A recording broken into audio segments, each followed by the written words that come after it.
A virtual experience, and I am grateful to be here with you tonight. Really to continue this powerful series, Becoming. Listen, what an awesome series this has been for us.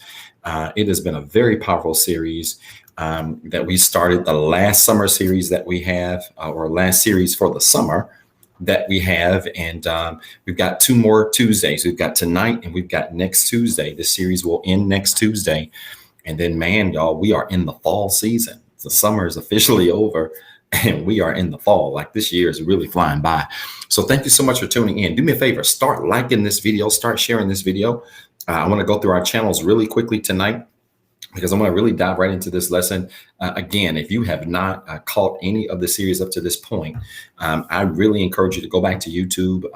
YouTube seems to be the most consistent and faithful site we have that gives us the least amount of problems. Go back to YouTube and look at all of the past replays for this series, Be Productive. Wow. Becoming. It's been powerful. And tonight we're going to deal with Be Productive. We're going to talk about productivity. And man, this is going to challenge you. This is going to challenge you in a special way, but I'm excited to share this with you tonight. So if you have not already, start liking this video, sharing this video quickly. Give me 35 minutes to teach tonight. I'm going to teach tonight for 35 minutes. I promise.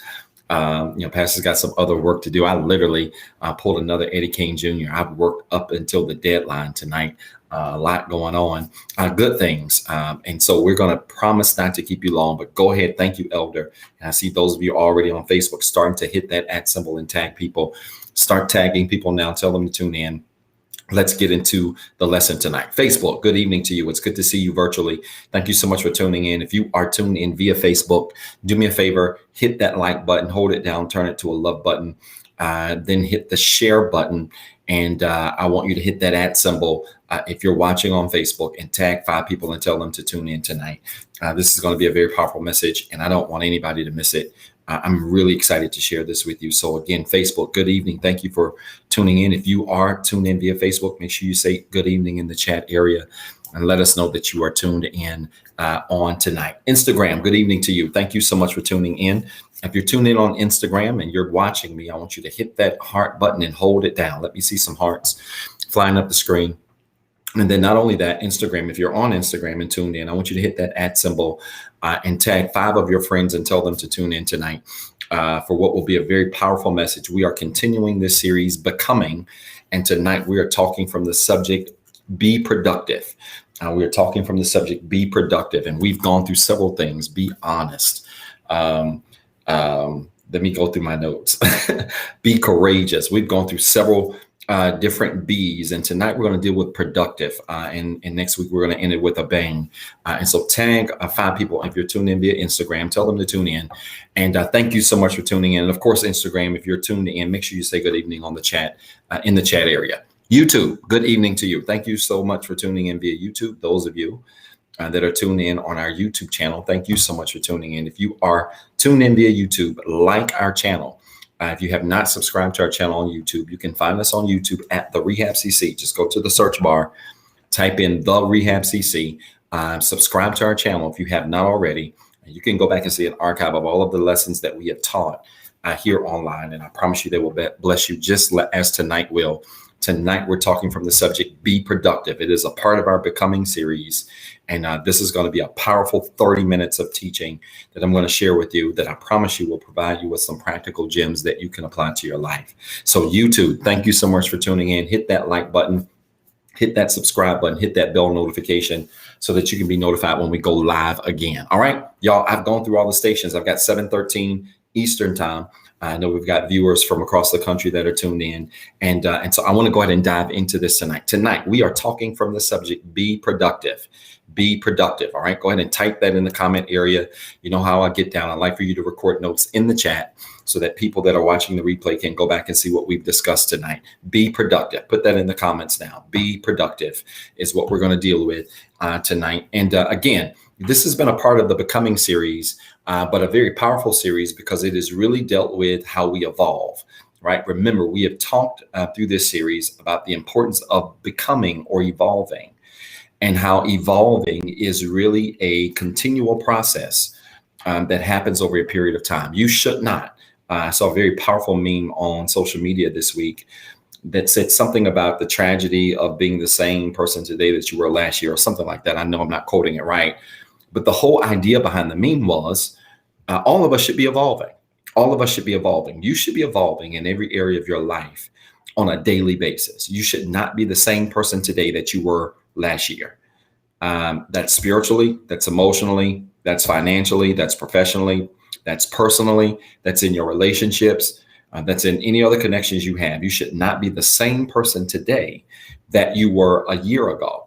Why? Because all of us should be evolving in our lives. We should be evolving. And to evolve is to go through a process. It is a process. And part of this evolution is really connected to productivity. I want you to record this, and this is going to get us started. Record this now. Your greatest gift to humanity is your ability to produce. All right. Your greatest gift to humanity or to the world, your greatest gift to the world, to humanity, is your ability to produce. This is very important. I see the numbers starting to climb. You guys keep tagging people. Tell them to tune in. I'm going to be done in 25 minutes tonight. All right. Your greatest gift to humanity is your ability to produce. It is your greatest gift to humanity, to the world, to this earth, is your ability to produce. The reality of the matter is, thousands of years ago, one of the first commandments that was given to man was to be fruitful and multiply. Now, I'm not talking about production just in the context of producing kids, right? But I want you to look at productivity and that command in a much larger scope, right? Being fruitful and multiplying is in essence being productive, right? It is a command that was given to Adam and Eve to produce. So it's one of the first commands that we received as humans several thousand years ago. Why? Because productivity is critical. It's critical to life, and it's critical to how we enjoy our lives. Anything that is not producing is not full of life. All right. Anything that is not producing is not full of life. Show me something that is producing, and I will show you something that is full of life, right? Because the very act of producing is really replicating something outside of ourselves. All right. I don't want to get too scientific with you, but bear with me.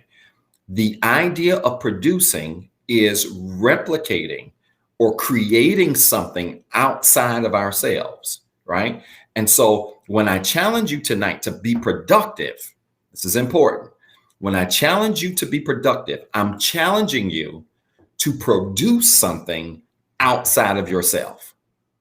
All right. Somebody needs to record that as a definition so you understand that. When I challenge you tonight to be productive, I am challenging you to produce something outside of yourself, right? So anytime we say, hey, a coworker is productive, or a family member is productive, our son is productive, our friends are productive, our colleagues are productive, the business owner is productive, we are in essence saying that these people are producing something outside of themselves, right? And again, the beauty of being productive is that productivity guarantees life, and it guarantees that we enjoy life, and it guarantees that we create opportunities where others can enjoy life, right? And so again, I want you to look at productivity in the context of producing something outside of yourself. So it's more than you just showing up, and it's more than you just existing. It's about you producing something. It's about you creating something outside of yourself, right? In the context of church, I used to always fuss at our members about this, and I get on my coworkers and folks that I manage about this. It's more than just coming to work, right? Coming to work is the bare minimum. Coming to church is the bare minimum, right? Showing up in spaces is the bare minimum. Where we exceed the bare minimum is when we begin to produce beyond just showing up, right? So it's more than just coming to work. You got to come to work in order to get paid. But when you come to work and you produce or you create work that is beneficial to that organization, to that company, to that business, to whatever it is that you do, then all of a sudden you take your presence to the next level. You're not just showing up, but you are creating something that is outside of you, right? You come to church. It's more than just coming and taking a seat. But when you invite other people to work to church, or you find something that you can do to work in a ministry, you are not only just existing, but you are then creating work that is outside of yourself. So we're all challenged to be productive. Now, I want you to record this. Our perceived value, okay, our perceived value, whether this is legit or not, our perceived value is connected to what we produce. Our perceived value, and I got to highlight the word perceived, all right, because this isn't always perfect. Our perceived value is connected to what we produce. In other words, what we produce tends to be the way in which people perceive our value. If people produce a lot, they are perceived to be very valuable. If they don't produce a lot, then sometimes they're not perceived to be very valuable. Now, again, this isn't a perfect science to that rule. And the easiest example I can give you is a farm versus a car lot. A farm, if a farm produces a lot, it's considered to be very valuable, obviously, right? If a farmer has land and he's producing a lot of crops or items, that land, that farmland, that farmer's process is considered to be valuable. Why? Because his output is great.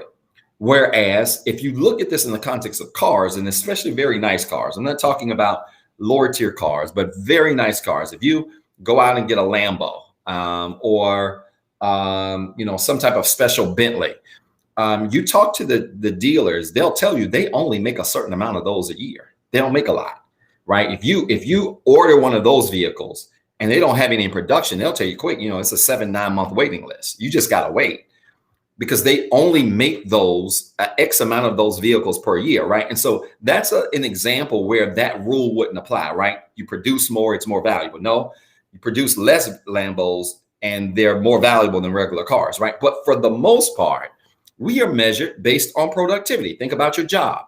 The more work you produce, the more you're considered to be valuable on your job, right? Typically, especially if you got a fair boss or a fair organization, typically the more work you do, the quicker you get in line to get promoted, to get new opportunities, et cetera, right? Because our output is considered to be what we produce. Our output is considered to be our level of productivity. And so your productivity or your production or your output is only as great. This is important. Your productivity, your production, what you produce is only as great as your input. I don't want to lose y'all here. I know I'm hitting y'all with a lot of weird things, but bear with me. It's going to make it always make sense.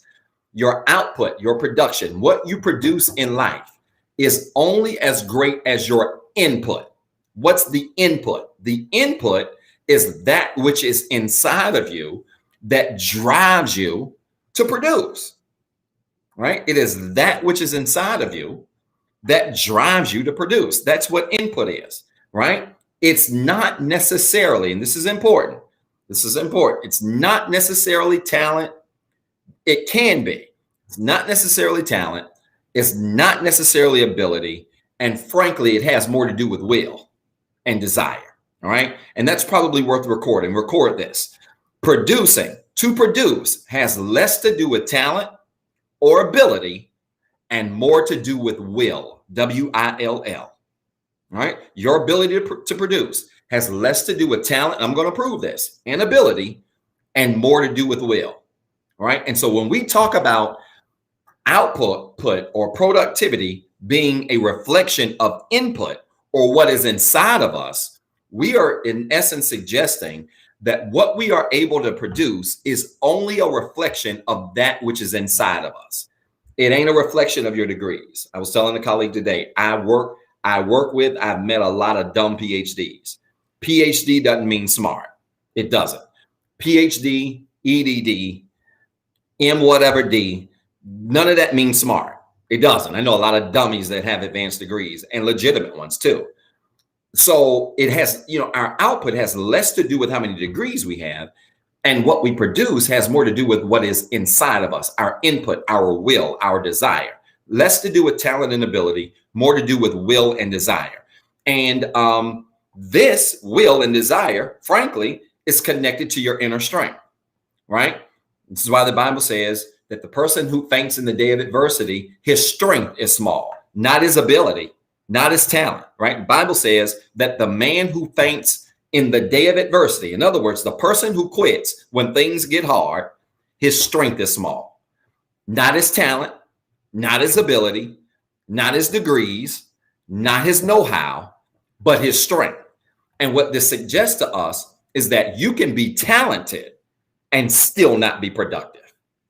Are y'all with me? I'm trying to make this plain, and I'm building a foundation tonight, right? And I'm gonna give you 3 things and I'm done, right? You can have talent and ability. Some of the most talented, I know, oh God, this is really good. Oh man, I got a perfect example I'm gonna use. I'll probably get in trouble for using it, but it's okay. I know a lot of talented musicians and singers and pastors and athletes and entrepreneurial minds, people who have so many gifts, but have produced nothing. Have produced nothing. Their output is not a reflection of their gifts or their talent. They got degrees running down the wall. They can sing every octave and in every key, can play any song you think of, can dribble any ball in any space you give them, can catch any, like just talented and full of ability, but no productivity. Because productivity is not connected to what you possess in terms of talent and skill. And it has everything to do with strength. And this is a classic example. A buddy and I was laughing about something. We saw a clip on social media and he and I were laughing about it last week. And we got on this conversation about talented preachers and talented pastors. And one of the things that I learned 8 years ago, fast, that being a talented preacher doesn't mean being a talented pastor. Those are 2 totally different things. They're 2 totally different gifts. You know, you preach in places and then leave and people just have to deal with it. But you pastor and you got to deal with folks and deal with stuff while you're dealing with your own stuff. It's a lot. It ain't for the faint of heart. It's not easy. Trust and believe. But we were having this conversation where we were talking about these big name preachers, right, that have these national platforms, right? And you see them on flyers all the time and they're preaching everywhere, all across the country and out of the country. And they're doing all of this stuff and they're doing all of these things, you know, nationally, internationally. But when you look at their church and their church size, they got like 20 people, 30 people. They don't have big churches at home, and their productivity at home does not compare to their productivity on the street. Now, it doesn't suggest that they're not giving it all their strength and all their effort at home. So I don't want you to take this example that way. I'm not suggesting that, but what I am suggesting to you is that the same talent and gift and ability that causes them to be on a national platform does not necessarily equate to the same talent and ability and strength and stamina that's required to build a home-based church. It's not the same. Right? It's not the same. So that suggests to us that our ability to produce in any space, degree or not, none of that stuff is irrelevant. I mean, that stuff is nice. It's nice to have a degree. It's nice to have talent and abilities. But I tell people this all the time that I manage. I tell my coaching clients this. I've told my members this. At the end of the day, I would rather take somebody who has the inner strength and will to not quit and work hard, but they have no degrees, than to give me somebody who got multiple degrees and they lazy. Because I'm going to tell you what is an enemy of productivity: laziness. Now, this ain't even in the 3 greatest of enemies of productivity I'm about to give you, but this is a big one. You can't be lazy and be productive at the same time. I'm going to say this again. You cannot be productive and lazy at the same time. I laugh at people. They say, hey, Pastor Zeb, Dr. Zeb, pray that God gives me this business. I want to start a business. And I ask them questions like, are you ready to work 15, 17 hours a day? No, man, I ain't got time to do all. Then you don't want a business, because you can't be productive as an entrepreneur and be lazy at the same time. It ain't happening. It's just not happening. You better go find you a business that makes money while you sleep. And even if you get a business that makes money while you sleep, you still got to get it started. Like, you still have to set up a structure. You still have to manage the structure. You still have to manage the processes. You still have to manage all of these things, so that the output of all of this is simple. You cannot be successful and lazy at the same time. You cannot be productive and lazy at the same time, right? So it doesn't matter how many degrees you have, and it doesn't matter how much talent you have and how many abilities you have. The most important ingredient, I want you to record this, the most important ingredient to productivity is inner strength.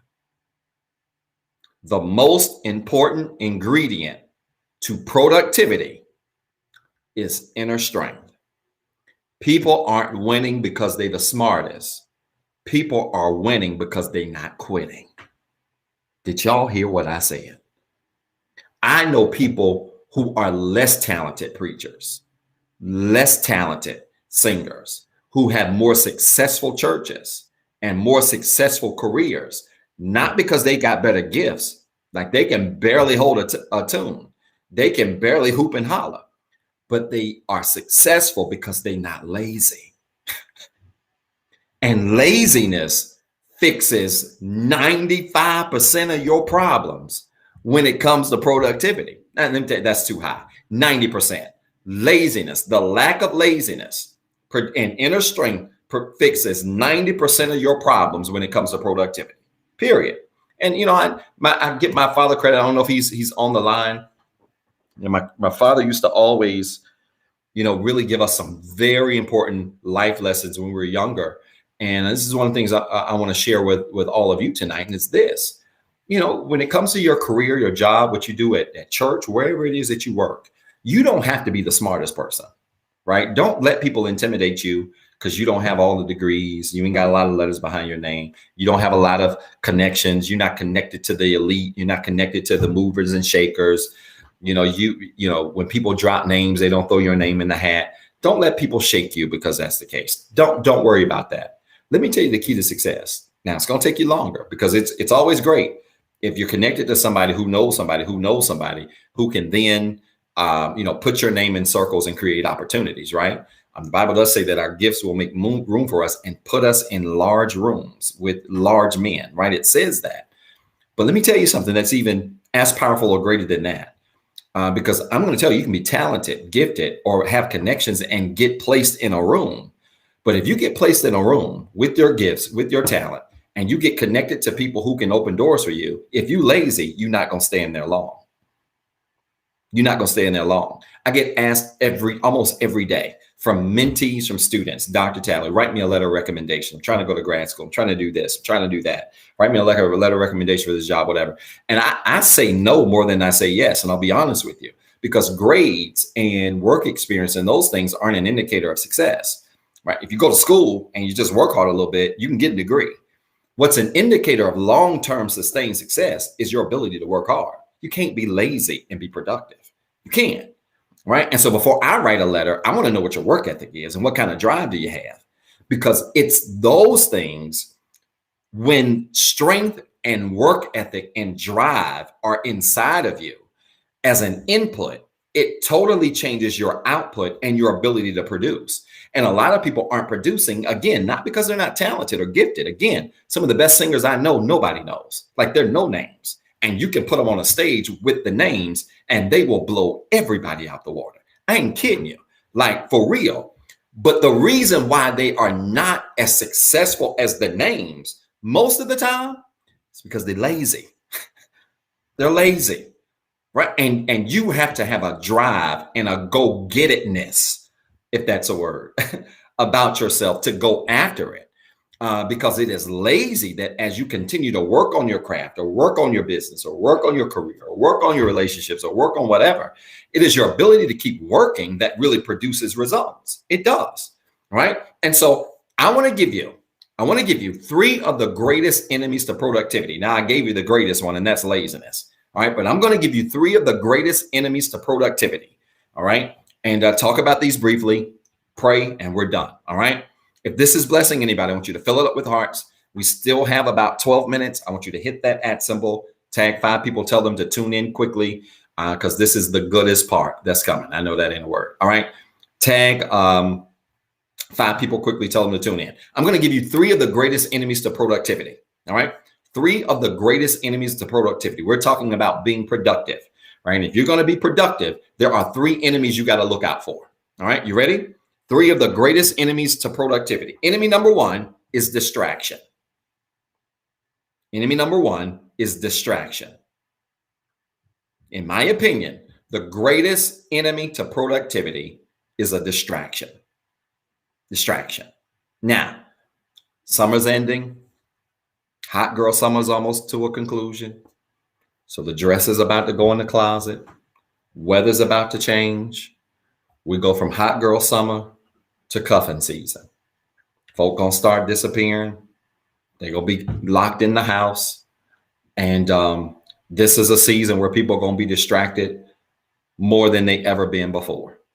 But let me tell you something. I don't care what you do for a living, in your career, for your church, for your business, for your nonprofit, in your family, for your relation. I don't care what it is that you have. I don't care what you do for a living. If you cannot stay focused on your purpose, you will never be productive. I'm gonna say this again. If you cannot maintain focus on your purpose, you will never be productive. It's okay to be in love. It's okay to have friends and be connected to people. But let me tell you something. Your number one focus in this season has to be your purpose. Y'all hear what I'm saying? Your number one focus in this season, record this. Your number one focus in this season has to be your purpose. It does. It has to be your purpose. Because if your focus, your main focus is your purpose, distractions are going to come, but distractions are not going to sidetrack you from the most important thing that you should be focused on, and that is your purpose. Maybe your purpose is to start a business. Maybe your purpose is to go back to school. Maybe your purpose is to start some type of outreach ministry. Maybe your purpose is music. Maybe your purpose is whatever it is. That ought to be your number one focus in this season. And if you keep your focus on your purpose, then when distractions come, you won't allow distractions to take you off course. A lot of people don't see success and productivity in their lives, again, not because they ain't successful, but because they are easily distracted. And you got to ask yourself that in this season. Am I easily distracted? Do I let things pull me off course and pull me off my focus and pull me off the line that I should be towing, going towards the greater purpose that I have for my life? I'm telling y'all, you got to minimize distractions in this season of your life. You have to. You cannot allow yourself to get distracted by any little thing. A coworker and I were talking today. Marvina, she and I were talking, and we were talking about background noise, because she came in my office and I had ESPN playing on Hulu on my computer, but it wasn't up. The screen was minimized, and she was in and she was talking to me about something, and she was trying to talk, and she could hear my ESPN, and it was loud. But it's not blasting loud, but it was loud, like you can hear it. And she stopped. She said, "Doc Talley, I can't think." I said, "What's wrong?" She said, "I can't think. That background was just too much." Oh, I said, "Oh, let me shut it down." And I muted it, and I said to her, "I don't even know what they've been talking about for the last 2 hours. It was just background noise. When I work, I like to have background noise. So sometimes music, or I listen to talk radio, or I'll be on YouTube or things like that. I like those things to play in the background. And it doesn't distract me. I can still stay focused on my task and what I'm doing, and still have that noise in the background." And I told her, I said, "Marvin, you got to be able to multitask. Like, you got to be able to," we were laughing about it. Of course, it wasn't a serious conversation. I was like, you got to be able to have a conversation, but when, things go on in the background, still be able to focus on your thing. And that is one of the greatest gifts you can have that will ensure productivity, because life is going to get hectic. Life will at some point get crazy, where distractions and what I call background noise shows up. And you've got to be willing to focus and be able to focus on your work and be productive, even when you got background noise. Sometimes the background noise is your job. Sometimes the background noise is your health.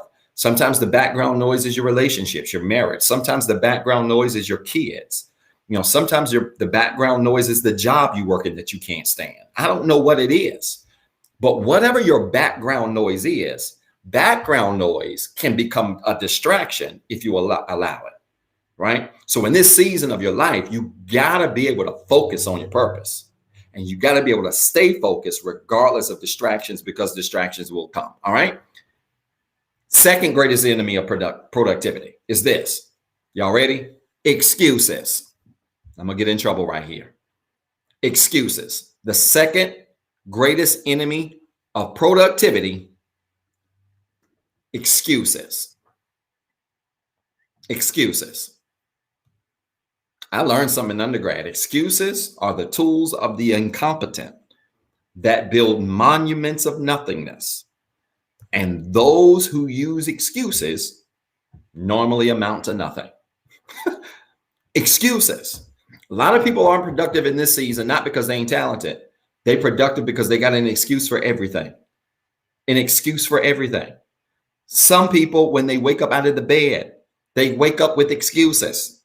Stop making so many excuses. Stop. Yes, challenges are going to come. Yes, opposition will come. But at the end of the day, you cannot let every challenge become an excuse for you not to be productive. You cannot let every distraction become an excuse for you not to be productive. Stop making excuses. One of the greatest gifts you can have, and I recorded a YouTube video a few hours ago on this, one of the greatest tools you can possess in your personal arsenal is this thing called ownership.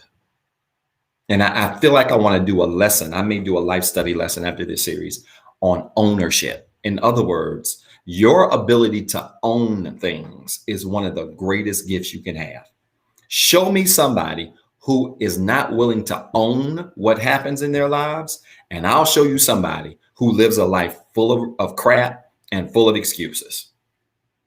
I'm telling you, people who don't want to own it are people who make excuses. You know, it's the kind of people, it's the my dog ate my homework kind of people, right? You got to stop making excuses.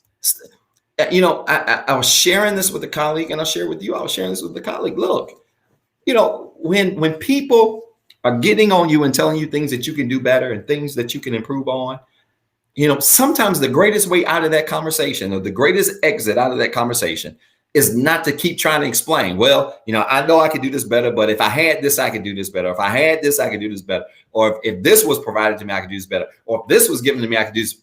Excuses, man. The greatest way to get out of a conversation with a coworker is telling you something that you suck at. The greatest way to get out of it is to say, you know what, you're right.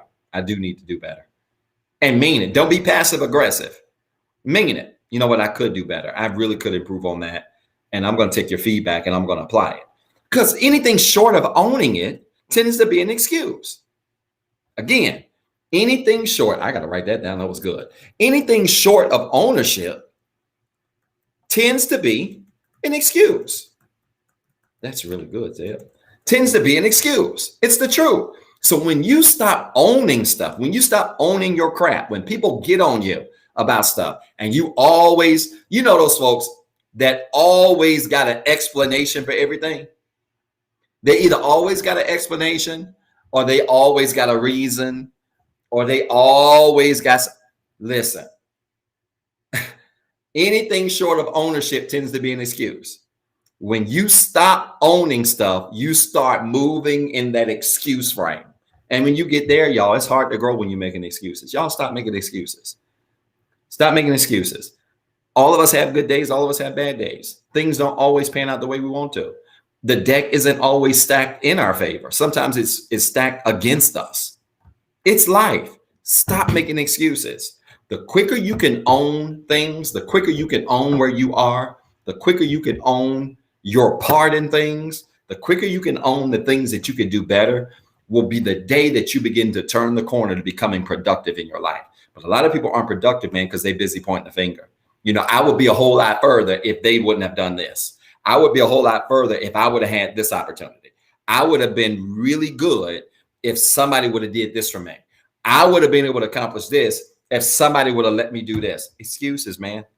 Stop. Now, it doesn't mean that everything that you're saying is not true. It could be true that if somebody would have gave you a loan, you could have started a business.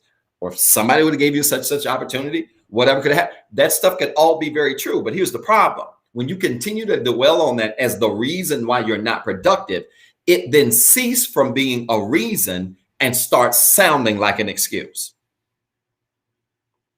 Right? So we got to get out of that space of not taking ownership for where we are and start getting to a place where we begin to say, yeah, stuff has happened, but you know what? I own where I am. I got to work harder. You know, I got to be smarter. I've got to go after it a little bit more. I've got to dedicate more of my time to my purpose, right? Replace the excuses with things that you can do to make life better for you. All right.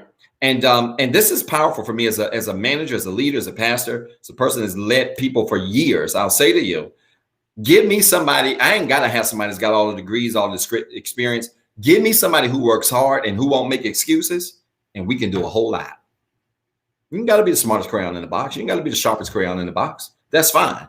But if you're a hard worker and you refuse to make excuses and you can own your stuff, own your mistakes, own what you can do better, own feedback. If you can do that stuff, I'm telling you, you can be productive. And a lot of people aren't productive, not because they ain't gifted, but because they love to make an excuse. Man, it's always somebody else's fault.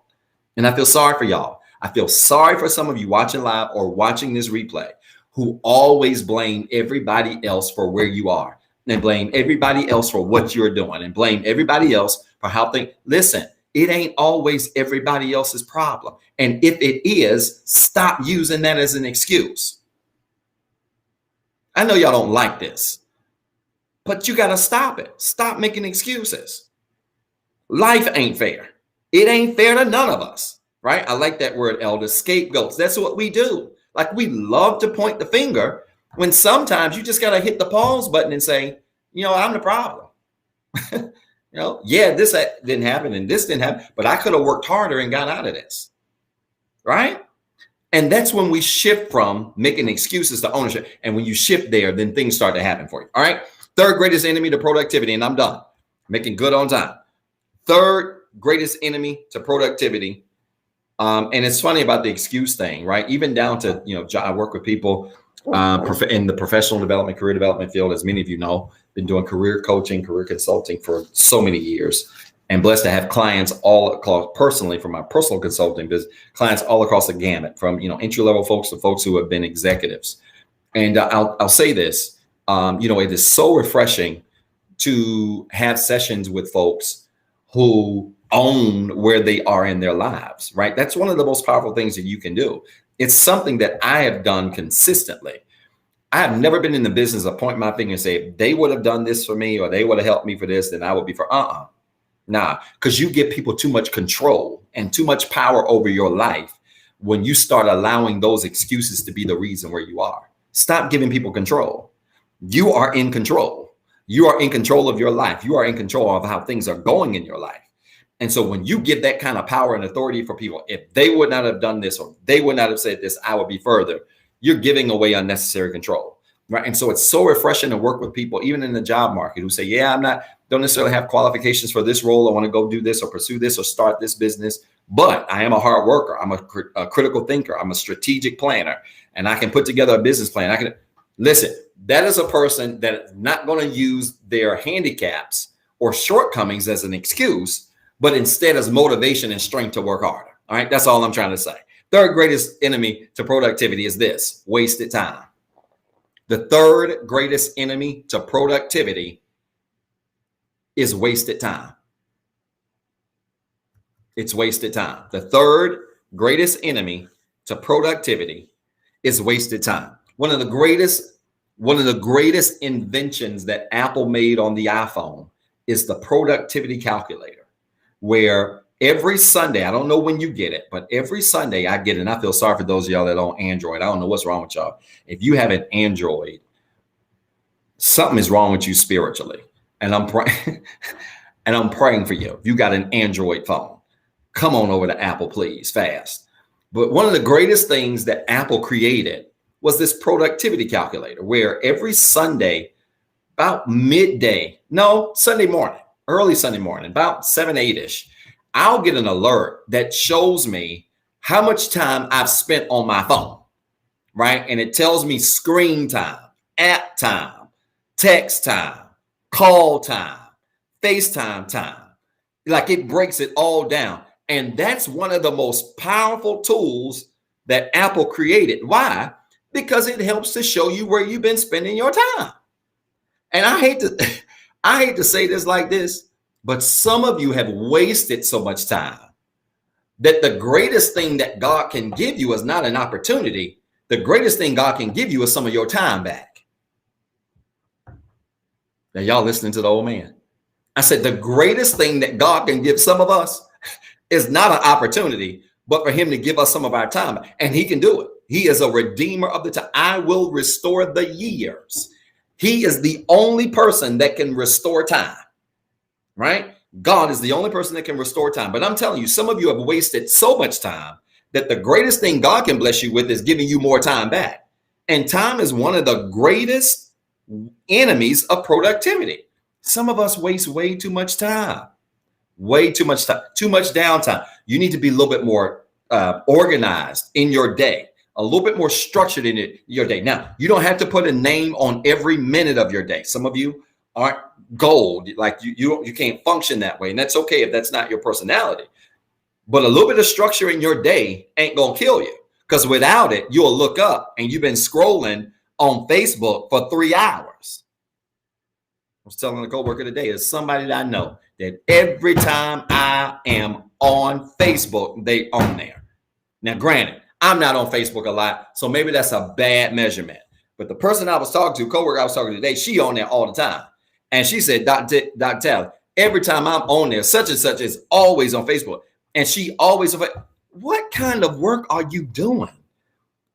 Unless you are a social media mogul or working in marketing and advertising, what kind of work are you doing that will allow you to be on Facebook 4 and 5 hours at any given time? Unless it's the weekend and you ain't working now, or you're on vacation. Now, granted, when I go on vacation, I'll kick back. If I'm not, social media fasting, I'll kick back on the beach, at the pool, and I'll just scroll all day. Ain't got nothing to do. And it's, just passing time. And it's a form of relaxation that I don't have the privilege to be able to do here.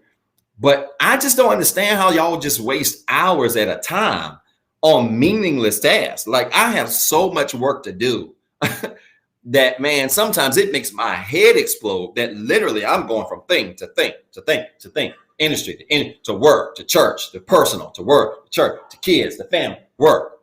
Like, how do y'all have time to just waste time? I just don't see it. I had to remember y'all when we started this? I don't know if y'all remember when we started this, we started online. I used to talk to y'all about how I got up every morning. What was it, like 5:45? And then it went back to 5:30. And then it went to 5:03. And then it went to 4:30. And now it's 4:15. You know why I have to get up at 4:15 every morning? It's not because I want to. Lord knows I want to sleep. I have to get up at 4:15 because every hour of my day, maybe not every minute, but every hour of my day is assigned to something. It's called productivity, y'all. You cannot be lazy and be productive, and you cannot waste time and be productive at the same time. All right. So if you want to be an entrepreneur, be careful what you're asking for. Be careful of what you're signing for, because you're not signing up to just do Instagram posts all day. No. You signing up to do back accounting work. You signing up to do inventory. You're signing up to do marketing. Oh, you're signing up to staying up most nights, 1, 2, 3 in the morning, getting work done. Oh, throw in having kids and a family and stuff too. You got to make time for that. So you may not get to start your work until 12, 1, 2 in the morning, and pulling what I used to do all the time, all-nighters. I've done them recently, actually, when I was editing my book recently. Pulled an all-nighter, meaning you don't go to sleep. You can't waste time and be productive, right? So I want to challenge all of you to seriously take a look at how you spend your hours every day. How do I spend my hours every day? I do a time management exercise with my students, undergraduate students in college, because that tends to be very helpful for that age group that has so many distractions. They're young, easily distracted. Many of them, not all, but many of them. And I do a time management exercise with them where I literally have them write out what they do for 24 hours, 5 days a week. So Monday through Friday, what do you do from the time you wake up to the time you lay down? Map it out. And it's so funny to watch them struggle. They know what time they woke up, but they have to actually write down, yes, I shower at this time. It takes about this long. I get dressed. It takes about this long. I eat breakfast, it takes about this long. And as they do it, they start to really come to understand how easily time can slip by us if we don't manage it. You've got to manage your time. Record this in the notes. This is the last note I'm going to give you. If you're going to be productive, you have to manage your time.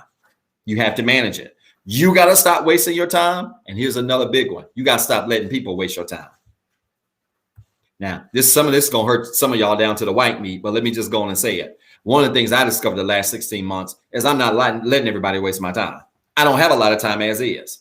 And so what I'm not going to do is let you, whoever you are, waste my time.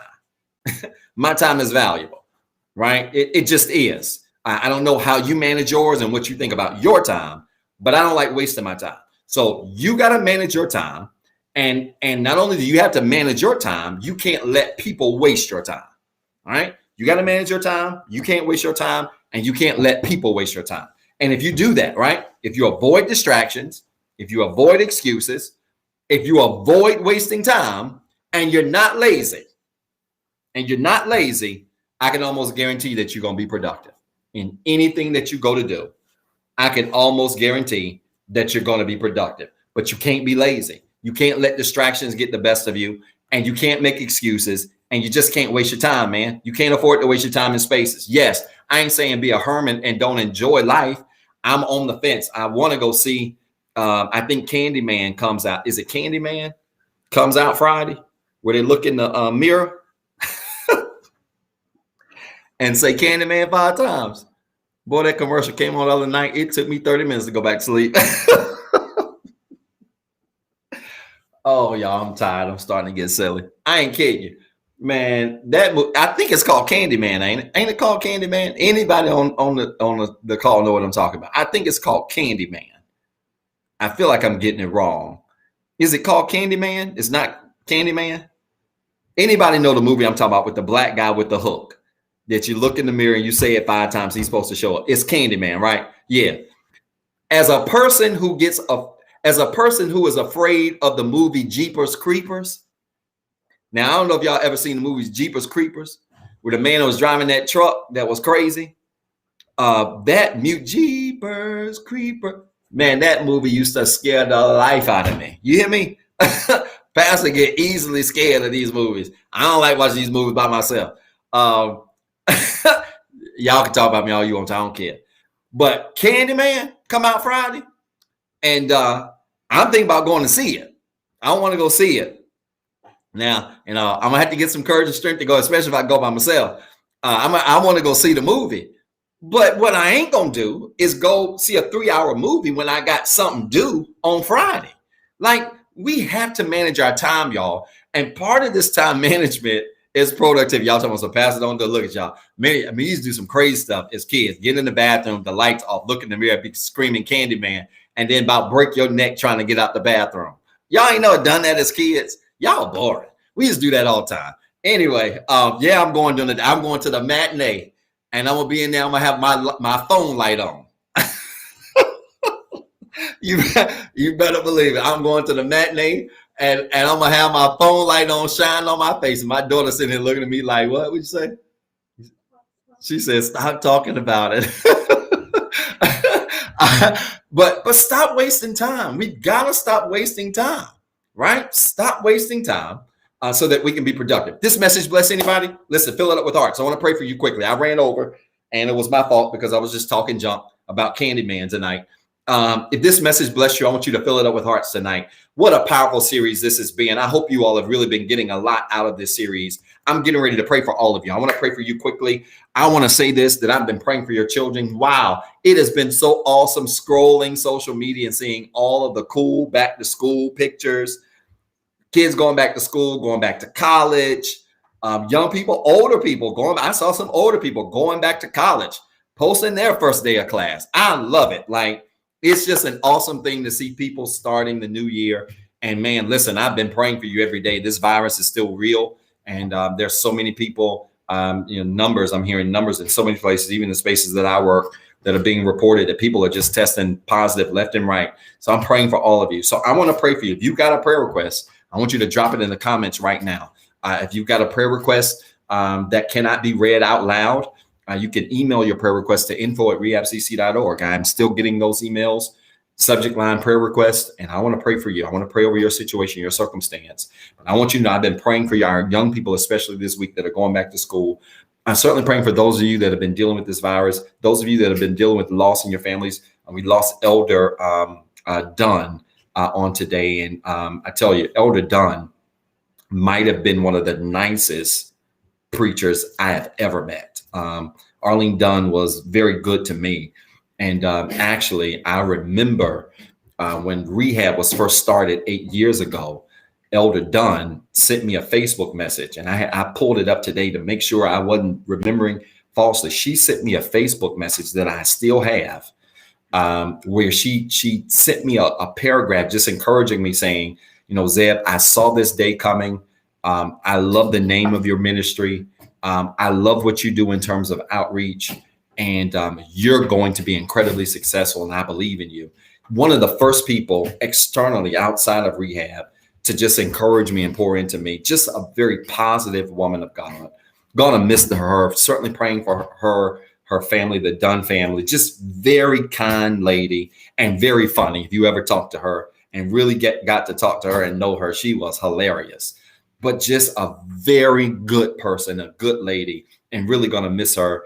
And really hurt me today. Elder Missy sent me the text and informed me.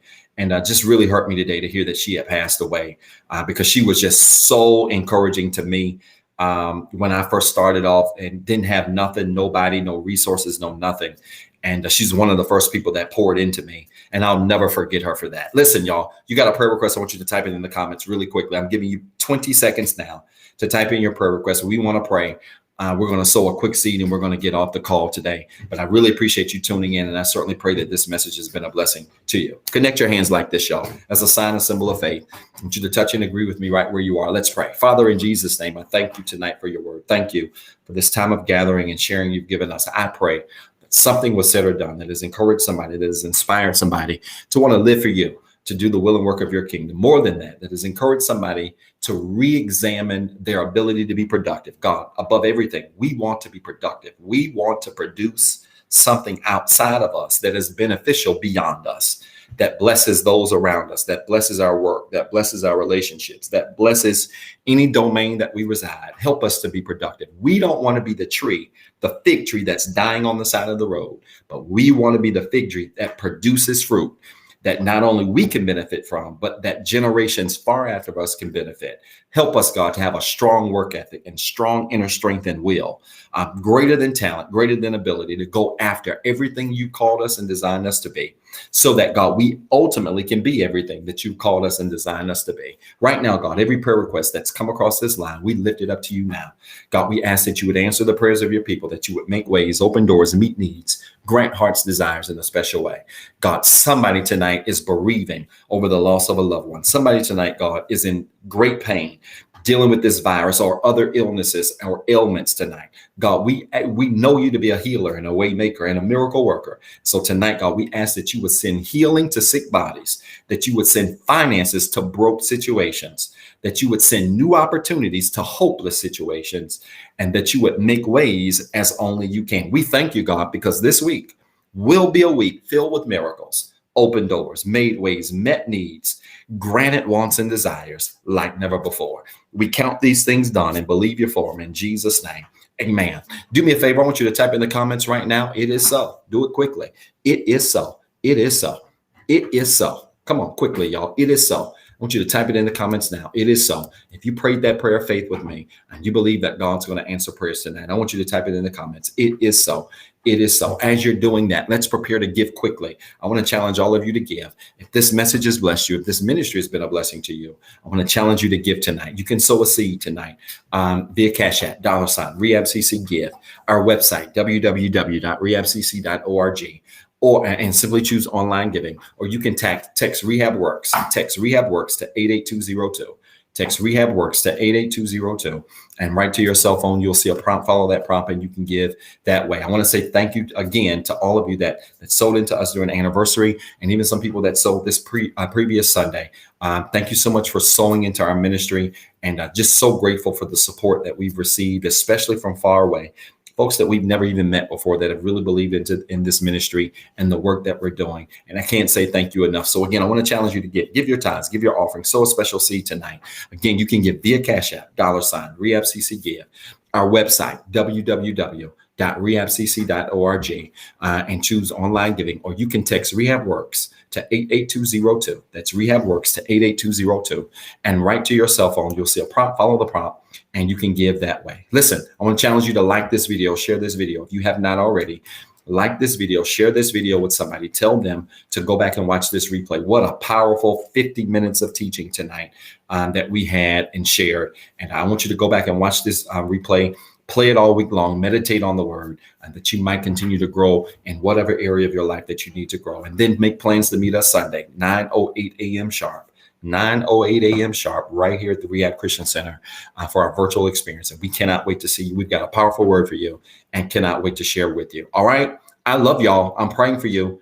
I'm rooting for you. I want you to have a phenomenal week. I'm praying for blessings and miracles in your life and in your family.